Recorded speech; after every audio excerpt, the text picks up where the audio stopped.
ഞങ്ങളുടെ തൊഴിലുറപ്പ് സൈറ്റാണ്. ഉച്ചയ്ക്ക് ഊണ് കഴിച്ചിട്ട് ഞങ്ങൾ ഊണ് കഴിക്കാൻ വേണ്ടി ഇറങ്ങിയ സമയത്താണ് ഈ മഴ വന്നത്. സമാധാനമായിട്ട് ഇപ്പോൾ കഴിക്കാമെന്ന് വിചാരിച്ചപ്പോഴത്തേക്ക് ഭയങ്കര മഴ.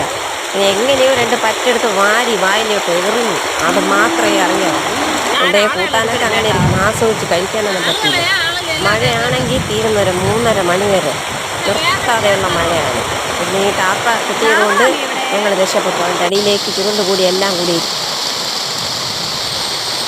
വിശന്ന് ജോലി കഴിഞ്ഞ് 12:45 ഇറങ്ങിയപ്പോഴത്തേക്ക് ആഹാരം കഴിക്കാമെന്നും പറഞ്ഞ് ഭക്ഷണം കഴിക്കാമെന്നും പറഞ്ഞ് ഇറങ്ങിയപ്പോഴത്തേക്കാണ് മഴ അതാ വരവ്. പിന്നെ ഓടി ഞങ്ങൾ ഫോട്ടോ എടുത്താണ് ടാർപ്പ കിട്ടിയിരിക്കുന്നത്.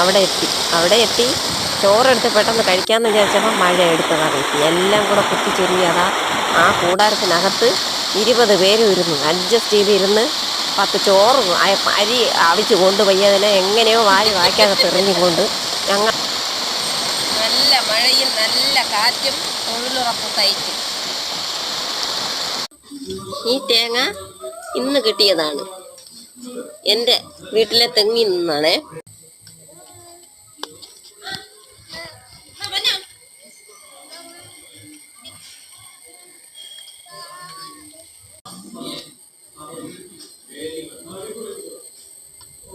സംഗതി ഈ തെങ്ങിൽ നിന്നാണ് ആ തേങ്ങ വീണത്. ഈ ഒരു തെങ്ങിൽ മാത്രമേ ഇത്രയും വലിപ്പമുള്ള തേങ്ങ കിട്ടിയിട്ടുള്ളൂ.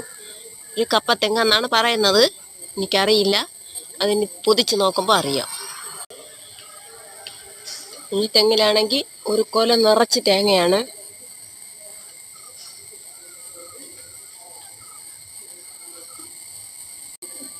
മഴ പെയ്തു മാനം തെളിഞ്ഞു മനസ്സിലെ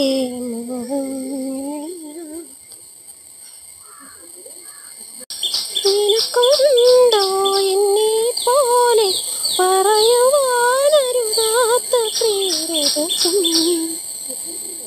ചെമ്പനി പൂമുട്ടിനുള്ളിൽ വസന്തം നിന്നു കരളിലേളം തണ്ടിൽ ചെമ്പക പൂവടക്കം ചൊല്ലി പുതുമണ്ണിൽ നിന്നും. ഈ റോസ വള്ളി പോലെ പടർന്നു പോയിട്ട് നിറയെ പൂക്കുന്ന റോസയാണ്. ശരിക്കും പൂക്കും. പക്ഷേ ഞാനിതേ ഒരിടത്തു നിന്ന് അടിച്ചു മാറ്റിയ കമ്പാണ്. ഒരു ചെറിയ കമ്പാണ് ഞാൻ എടുത്തത്.